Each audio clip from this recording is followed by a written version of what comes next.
오늘은 고린도 교회 이야기입니다. 고린도 교회는 누가 세웠을까요? 고린도 교회는 바로 사도 바울이 세운 교회임을 알 수가 있습니다.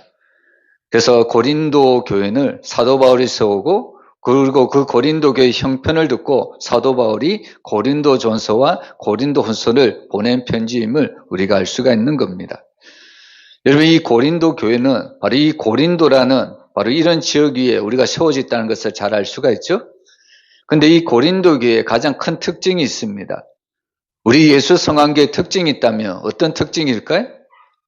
주보 제일 첫면에 보면 우리 예수 성황교회의 특징이 나와 있죠.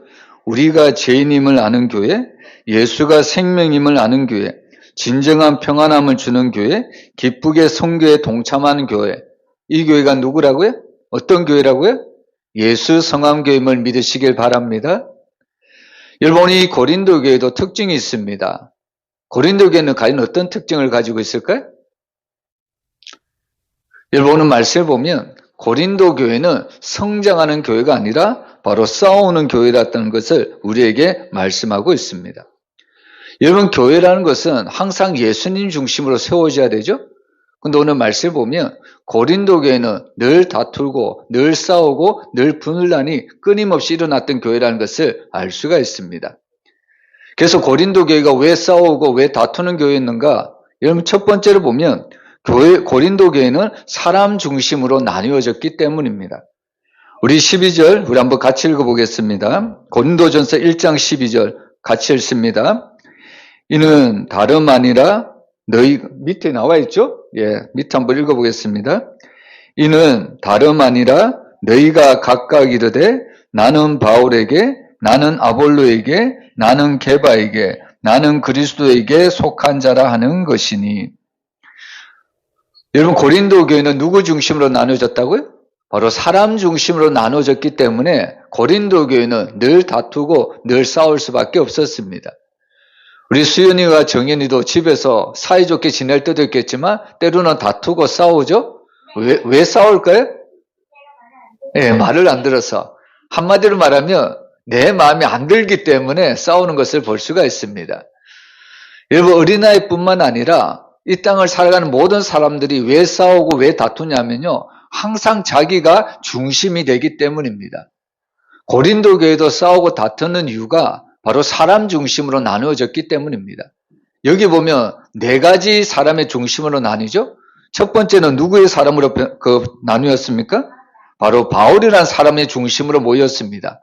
두 번째는 누구의 사람으로 모였을까요? 바로 아볼로라는 사람 중심으로 모였습니다. 세 번째는 어떤 사람일까요? 게바. 게바가 우리 정연이가 대답을 했는데 게바가 누굴까요? 너무 어려운 질문인가요?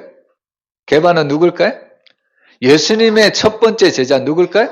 베드로. 예, 맞아요. 바로 이 고린도 교회는 베드로 중심, 게바 중심으로 모였습니다. 그리고 네 번째는 누구 중심으로 모였을까요? 그리스도. 그렇죠. 여러분, 교회는 누구 중심으로 모여야 되나요? 그리스도 중심으로 모여야 되죠. 근데 오늘 고린도 교회는 사람 중심으로, 바로 여기 보면 바울 중심, 아볼로 중심, 그리고 게바, 베드로 중심, 그리스도 중심으로 이렇게 나눠졌다는 것을 볼 수가 있습니다. 여러분, 이렇게 사람들 중심으로 나누다 보면요, 누가 더 옳은가 이것 때문에 다투는 것이 아니라 누가 더 잘났는가 이것들 때문에 싸우는 것을 볼 수가 있는 겁니다. 그래서 이 교회 안에 바로 이런 경쟁심, 이런 자랑이 들어올 수밖에 없기 때문에 바로 이 고린도 교회는 서로 다투고 싸우는 교회였습니다. 그리고 두 번째로 이 고린도 교회는 세상 방식으로 다투었다는 것을 알 수가 있습니다. 여러분, 이 당시에 고린도 교회는 너무나도 부유한 도시였습니다. 여러분, 이 고린도는 너무나도 부유하고 너무나도 화려한 도시였기 때문에 이 고린도 교회 안에도 이런 세상적인 문화가 많이 들어와 있었다는 겁니다. 그래서 이 고린도 교회는 무엇을 이제 자랑을 하냐면 특별히 말 잘하는 사람을 자랑하는 것을 볼 수 있습니다. 여러분, 이 당시에는 어떤 말 잘하는 사람이 있냐면 자기가 가진 언론을 가지고 자기가 가진 그 말을 잘하는 걸 가지고 지방마다 다니면서 자기가 그 강연을 하는 것을 볼 수가 있습니다. 그러면서 그 강연하는 사람을 평가하는데 누가 더 강연을 잘하는가? 어떻게 평가할까요? 강연을 하는 사람들마다 누가 더 많은 수입을 얻는가, 누가 더 많은 돈을 모으는가, 여기에 따라서 말 잘하는 사람이 평가가 되었다는 이야기입니다. 그래서 이 고린도 교회는 바로 이 말 잘하는 사람을 많이 높였고요. 그리고 그 말 잘하는 사람이 지식이 많겠죠. 그리고 자기가 가진 지식 많은 것을 자랑을 했고, 그리고 자기가 가진 이런 달란트, 이런 재능들을 늘 자랑했던 것을 볼 수가 있습니다. 여러분, 교회의 중심은 항상 십자가 중심이 되어야 합니다. 근데 오늘 이 고린도 교회는 십자가의 중심이 아니라 사람이 가진 자랑, 사람이 가진 능력, 사람이 가진 재물, 사람이 가진 지혜, 사람이 가진 말, 이것들 때문에 바로 서로 자랑하고 다투었던 것을 우리에게 말씀하고 있습니다. 고린도전서 1장 18절 우리 한번 같이 읽어보겠습니다. 십자가의 도가 멸망하는 자들에게는 미련한 것이요 구원을 받는 우리에게는 하나님의 능력이라.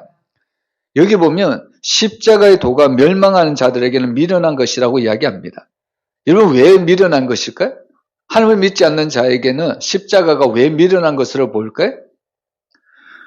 여러분, 우리 수연이와 정희가 이 노마 시대 이야기들 많이 들었겠지만, 여러분, 이 노마 시대에 가장 큰 벌이 있다면 어떤 벌이 있을까요? 노마 시대에 예수님이 살았던 당시에 가장 큰 형벌, 가장 큰 벌이 있다면 어떤 벌일까요?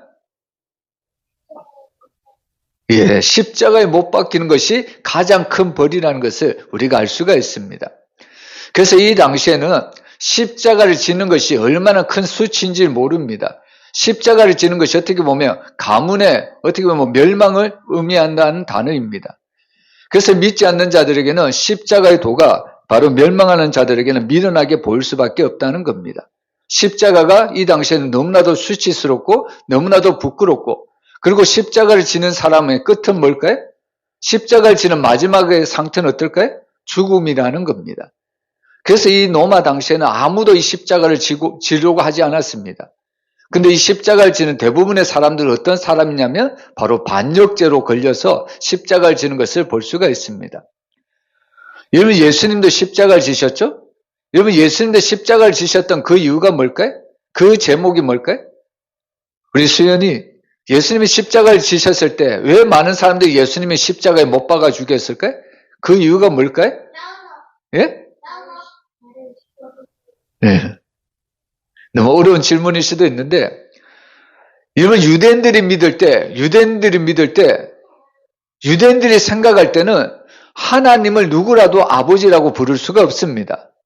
수연이, 정연이는 누구를 아버지로 부르나요? 그렇지. 우리 황용규 집사님은 아빠라고 부르죠? 근데 황용철 집사님 이름 비슷하다고 아빠라고 부르나요? 안 부르겠죠, 그죠? 여러분, 근데 오늘 예수님은 하나님은 뭐라고 이야기할까요? 하나님은 뭐라고 부르나요? 예수님은 하나님은 뭐라고 부를까요? 예수님이 하나님을 부를 때 뭐라고 부를까요? 아버지. 그렇지, 아버지라고 부르는 거예요. 더욱더 친근한 단어로 하면 어떤 단어로 부르죠? 아빠라고 부르는 거예요, 아빠. 아버지는 어떻게 보면 좀 존칭일 것 같고, 아빠는 너무나도 친근한 단어잖아요? 여러분, 유대인들이 생각할 때, 이스라엘 사람들이 생각할 때 하나님을 아빠, 아버지다. 이것을 어떻게 생각하냐면 신성모독이라고 생각을 하는 겁니다.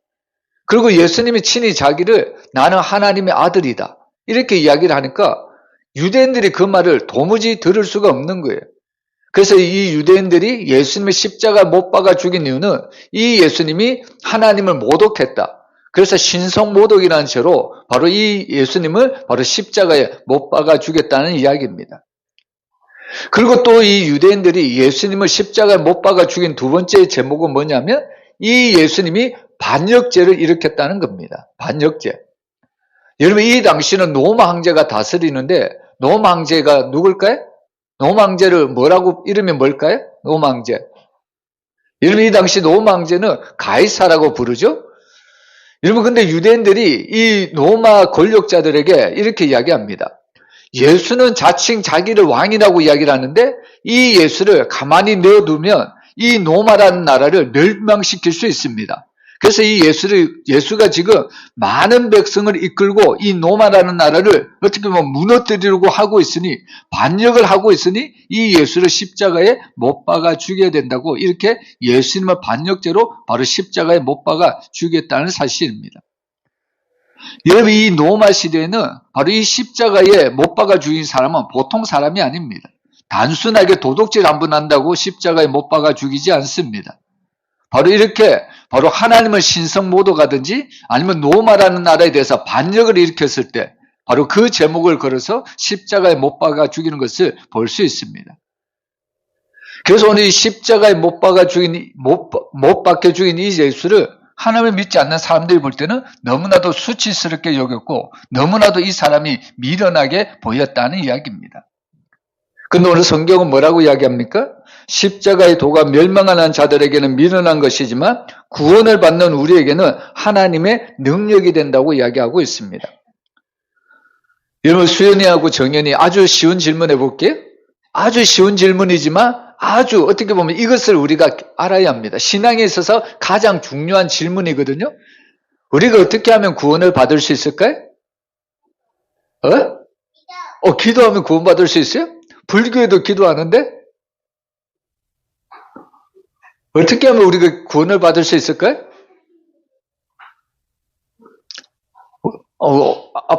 수연이 정연이 오기 전에 우리가 이 찬양을 불렀는데, 정연이.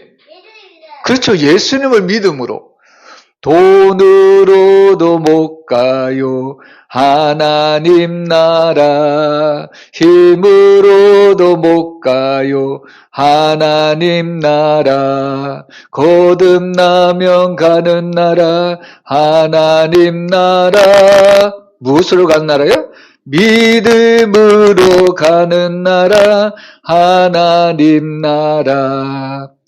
그래서 사실 십자가는요, 하나님을 믿는 사람들에게 왜 구원을 주시는 하나님의 능력이 되냐면, 우리가 구원을 받을 때, 우리가 구원을 받는 것은 아무리 사람이 이 땅에서 착한 일을 많이 하고 좋은 일을 많이 한다고 해서 우리가 구원을 받을 수가 없기 때문입니다. 누구를 믿음으로요?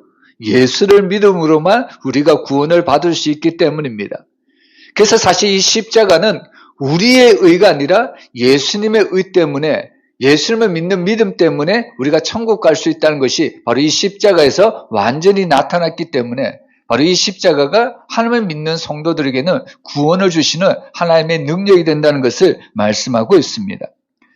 그래서 이 고린도 교회는 세상 방식으로 다투었지만 늘 하나님의 교회는요, 이런 믿음 중심으로, 말씀 중심으로 우리가 세워져야 된다는 것을 알 수가 있습니다. 그리고 마지막으로 이 고린도 교회는 왜 다투었는가? 바로 이 부활에 대한 의심이 있었기 때문입니다. 여러분, 이 고린도 교회는 바로 이 예수님을 믿는 교회였습니다. 근데 문제는 뭐냐면 예수님을 믿는 교회였지만 이 고린도 교회 안에는 죽은 사람이 다시 살아날 수 있을까? 죽은 사람이 다시 부활하는 것은 뻥일지 않을까? 이런 의심이 찾아올 때가 많았다는 사실입니다. 여러분, 사실 이 고린도 교회에 왜 이런 생각을 했냐면 바로 이 당시에 헬라 철학의 영향이 이 고린도 교회 안에 들어왔기 때문입니다. 여러분, 당시에 이 고린도 교회 헬라 철학을 보면요, 무엇을 중요하게 여기냐면 몸은, 육신은 아주 악하게 여기면서 바로 영은 아주 선하게 여겼다는 겁니다. 그래서 이 당시 이 헬라 철학을 받아들인 이 고린도 교회 사람들 생각이 어떠냐면 몸의 부활은 믿지 않고 영의 부활만 믿었다는 사실입니다. 여러분, 우리 어린이들이 좋아하는 찬송이 있죠? 예수님이 말씀하시니 물이 변하여 무엇이 됐을까요? 예수님이 말씀하시니 물이 변하여 뭐가 될까요? 수연이 뭐가 됐을까요? 물이 변하여 뭐가 됐을까요? 포도주 됐네. 이런 찬양이 있잖아요. 근데 이 가사를 보면 이런 가사도 있어요. 예수님이 말씀하시니, 저 밑에 있죠? 누가 살아났다고요? 죽은 나사로가 살아났다네. 믿으십니까? 예수님이 말씀하시니까 죽었던 나사로도 다시 살아났다는 것을 우리에게 보여주고 있습니다.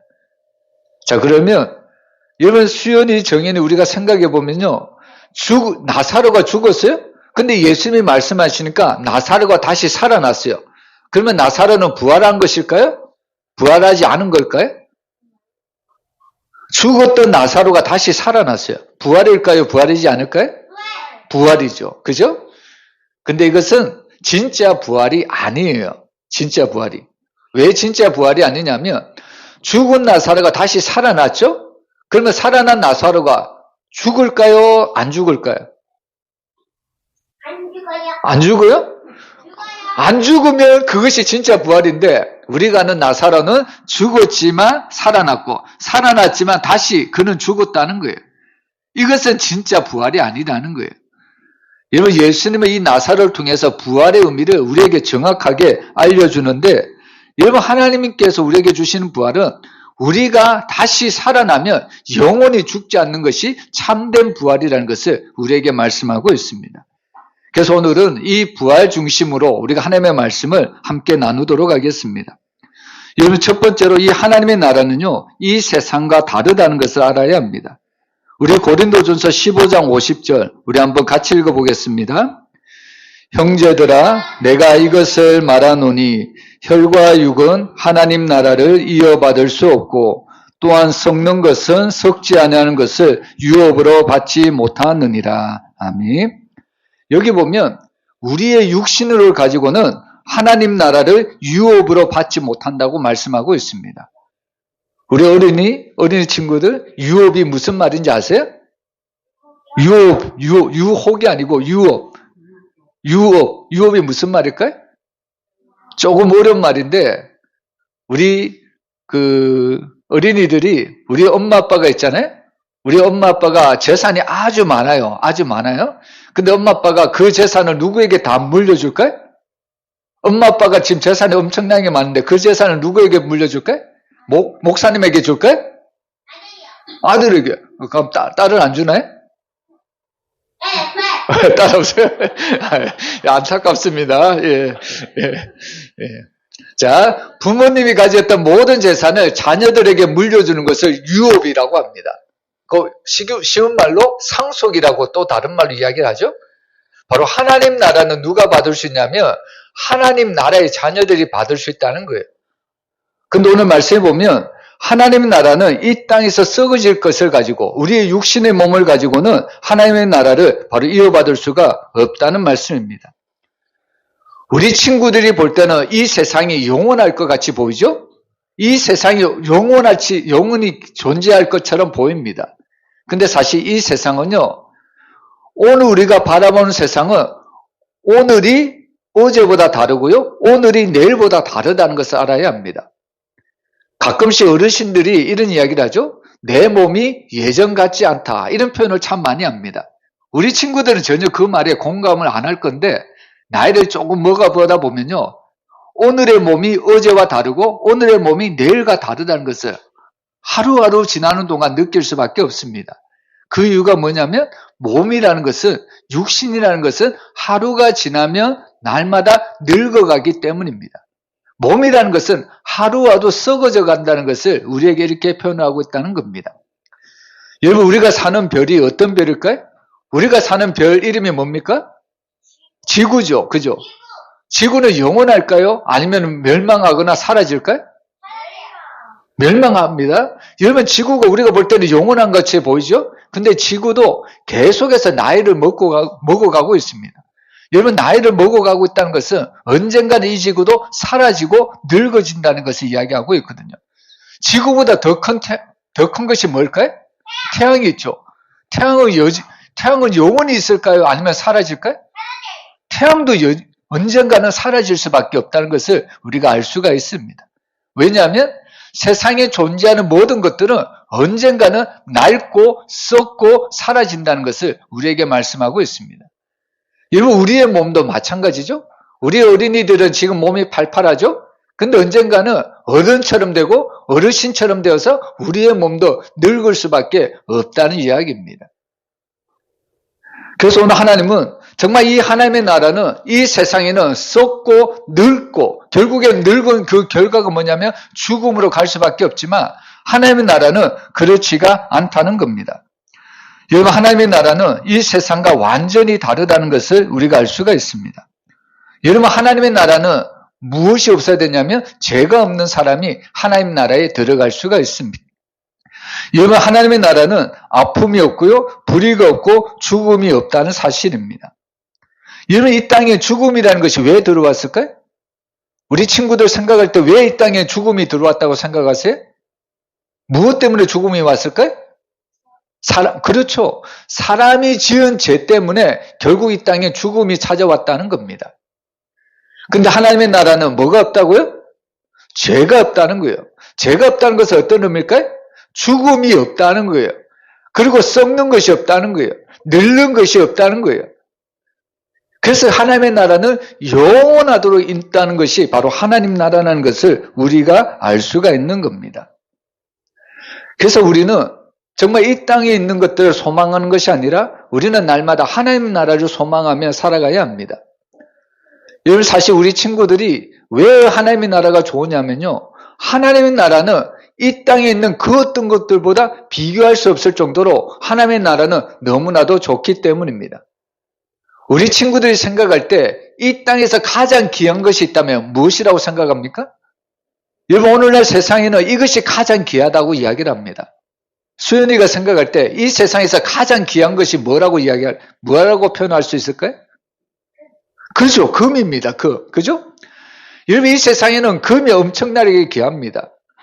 예전에는 금 한 돈도 쉽게 돈으로 살 수 있었는데 요즘에는 금값이 너무나도 올라가지고요, 금 한 돈만 있어도 80만에서 100만 원 정도 이렇게 한다고 들었거든요. 엄청나게 지금 금값이 올라가고 있거든요. 그래서 이 세상에 많은 사람들이 뭐니 해도 금을 많이 모아야 내가 많은 돈을 모을 수 있다, 그렇게 생각하기 때문에 오늘날 많은 사람들이 금을 모으고 있는 것을 볼 수가 있습니다.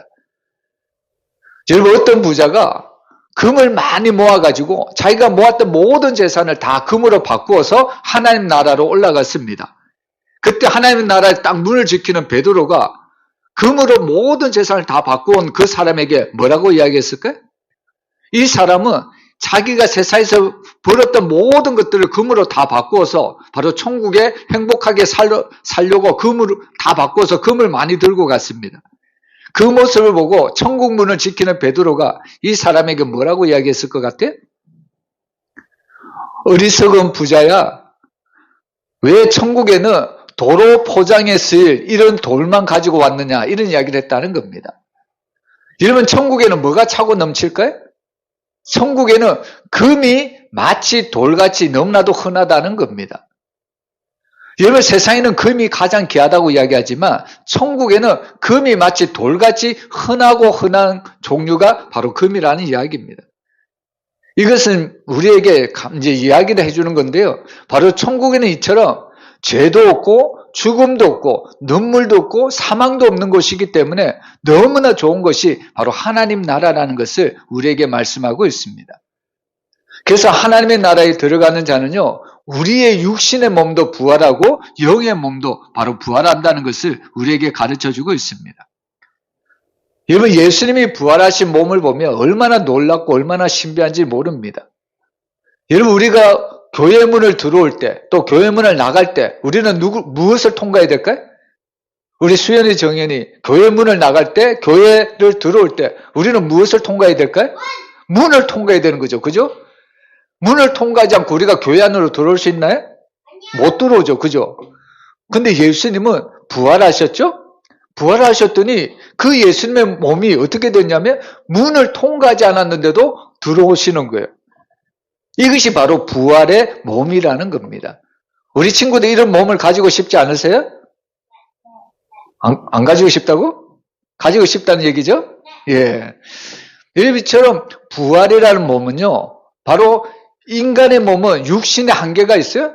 시간과 공간의 한계를 가지고 있습니다. 근데 부활의 몸은 시공간을 초월해서 바로 영적인 몸으로 우리가 하나님 앞에 정말 이 땅에서 정말 온전한 자유인의 삶으로 살아갈 수가 있다는 말씀입니다. 그래서 우리는 이 땅이 아무리 좋다고 할지라도 우리는 이 땅에 소망을 두는 것이 아니라 하나님 나라에 대한 소망을 가지고 살아가야 된다는 말씀입니다. 그래서 우리가 하나님의 나라에 들어가기 위해서는 두 번째로 하나님은 우리를 변화시키신다고 말씀하고 있습니다. 51절과 52절을 보면 하나님께서 순식간에 바로 호련히 우리의 모습을 변화시키셔서 우리를 하나님의 나라, 천국에 들어가게 하신다고 말씀하고 있습니다. 여러분, 천국은 이것을 가지고는 들어갈 수가 없습니다. 무엇을 가지고 들어갈 수 없을까요? 이것을 가지고는 천국에 들어갈 수가 없어요. 그럼요? 그럼이 아니고, 천국에 들어가기 위해서는 이것을 해결해야 돼요. 이것이 없어야 돼요. 사실 예수님이 이것 때문에 십자가를 지셨거든요. 그렇죠, 죄. 여러분, 천국에는 죄를 가지고서는 절대로 들어갈 수가 없습니다. 그래서 죄가 없다는 것은 하나님이 천국에 들어가기 전에 우리를 완전히 변화된 몸으로, 신령한 몸으로 우리를 변화시켜 주신다는 말씀입니다. 그러면 중요한 것이 우리가 어떻게 하면 죄가 없는 삶을 살아갈 수 있을까요? 우리가 어떻게 하면 이 땅에서 완전한 삶을 살아갈 수 있을까요? 여러분, 사실 우리는 이 땅에서 아무리 착한 일을 많이 하고 이 땅에서 아무리 좋은 일을 많이 한다고 할지라도 여러분, 우리의 죄는 우리는 사라지게 만들 수가 없다는 겁니다. 그래서 오늘 이 변화의 주체, 우리가 죄가 없는 그 상태를 만들어 주시는 것은 내가 이 땅에 어떤 선한 일을 많이 했기 때문이 아니라 예수님이 이미 십자가에서 우리의 모든 죄를 다 용서하시고 담당하셨기 때문에 이제는 우리가 그 예수님의 의를, 공로를 힘입어서 우리가 다 변화되어서 바로 하나님의 나라에 올라갈 수 있다는 것을 이야기를 하고 있다는 말씀입니다. 그래서 정말 우리가 하나님의 나라로 올라가기 위해서는 우리는 예수님께서 부활시켜 주셔서 우리는 하나님의 나라로 올라갈 수가 있다는 말씀입니다. 여러분, 이것이 오늘 우리에게 바로 진정한 소망이라는 겁니다. 그래서 마지막으로 우리가 봐야 될 것은요, 천국에 대한 소망을 가지는 사람들은요, 바로 현재를 바꿀 수 있는 힘을 가질 수가 있습니다. 우리 로마서 8장 18절, 우리 아래에 나와 있죠? 우리 한번 같이 읽어보겠습니다. 생각하건대 현재의 고난은 장차 우리에게 나타날 영광과 비교할 수 없도다. 여러분, 사람들에게는 누구나 다 어려움이 있습니다. 어린이는 어린이다운 어려움이 있고요. 어른들은 어른다운 그런 어려움이 있습니다. 여러분, 사람들에게 있어서는 이 고난이 늘 있다는 이야기입니다. 그래서 사실 많은 사람들이 이 고난 때문에 힘들어하고 아파하는 것을 우리가 볼 수가 있는 겁니다. 근데 중요한 것은 여러분, 우리가 세상을 살아갈 때 하나님의 말씀으로 살아가고요, 믿음으로 살아가는 것은 때로는 우리에게 고난이라고 생각할 수도 있습니다. 근데 중요한 것은 고난은 잠시지만 하나님이 우리에게 주신 영광은 영원하다는 것을 믿으시길 바랍니다. 여러분, 우리가 세상에 주는 영광을 우리가 취하지 않고 하나님의 나라의 영광을 위해서 오늘 하루를 믿음으로 살아간다면 하나님은 우리에게 놀라운 하나님의 나라를 상속받을 그런 은혜를 우리에게 베풀어 주신다는 말씀입니다. 그래서 사실 하나님을 믿는 사람들은 죽음 앞에서도 바로 우리는 천국에 대한 소망을 가질 수 있기 때문에 장차 우리에게 줄 그 영광을 가지고 우리는 이 땅에서 믿음의 말씀의 삶을 우리가 살아갈 수가 있다는 말씀입니다. 여러분, 천국이라는 것은 하나님이 우리에게 주신 최고의 선물입니다. 우리 부모님이 어린이들에게 선물을 줄 때가 많이 있죠? 물론 부모님이 자녀들에게 주는 선물도 귀합니다. 근데 부모님이 자녀들에게 주는 선물을 보면요, 언젠가는 그 선물이 사라질 수밖에 없습니다. 그러나 하나님이 우리에게 주시는 천국이라는 소망은요, 그 선물을 영원토록 우리와 함께 하신다는 것을 우리가 믿을 수가 있다는 말씀입니다. 그래서 오늘 이 고린도 교회는 정말 특징을 보면 그 교회는 늘 싸우는 교회였습니다. 특별히 그 싸우는 이유가 바로 부활을 의심했기 때문에 바로 이 고린도 교회는 늘 싸우고 있었다는 겁니다. 근데 오늘 사도 바울은 그렇게 부활을 의심하는 고린도 성도들에게 바로 이 부활에 대한 확신을 우리에게 이야기를 하고 있습니다. 우리 어린이들도 그렇고 우리 어른들도 그렇고요. 정말 우리에게 부활이 없다면 이 세상에서 가장 슬프고 부활이 없다면 이 세상에서 가장 힘든 사람이 누구냐면 바로 예수를 믿는 사람들입니다. 여러분, 정말 우리에게 부활이 없다면 정말 우리에게는 너무나도 큰 슬픔이고 부활이 없다면 우리가 이 세상에서 가장 불쌍한 자라는 것을 우리가 성경을 통해서 말씀하고 있다는 겁니다. 근데 오늘 우리에게 정말 힘들고 어렵지만 그럼에도 우리가 주일마다 예배를 드리고 말씀을 듣고 말씀에 순종하고 믿음으로 살아갈 수 있는 이유는 세상에서는 때로는 우리가 손해볼 수 있을지 모르겠지만 그러나 그것을 통해서 하나님이 우리에게 영원한 하나님의 나라에 대한 부활에 대한 소망을 주셨기 때문입니다. 이곳에 있는 사랑하는 모든 어른친들과 또 사랑하는 모든 친구들이 정말 이 부활에 대한 소망을 가지고 끝까지 믿음으로 살아갔으면 너무나도 좋겠습니다. 여러분, 천국에서 우리 친구들 또 우리 이곳에 있는 모든 성도들을 다 함께 만나기를 소망합니다. 여러분, 그 소망을 가지고 끝까지 부활의 확신을 가지고 살아가는 우리 사랑하는 모든 성도들이 되시기를 주의 이름으로 축원합니다.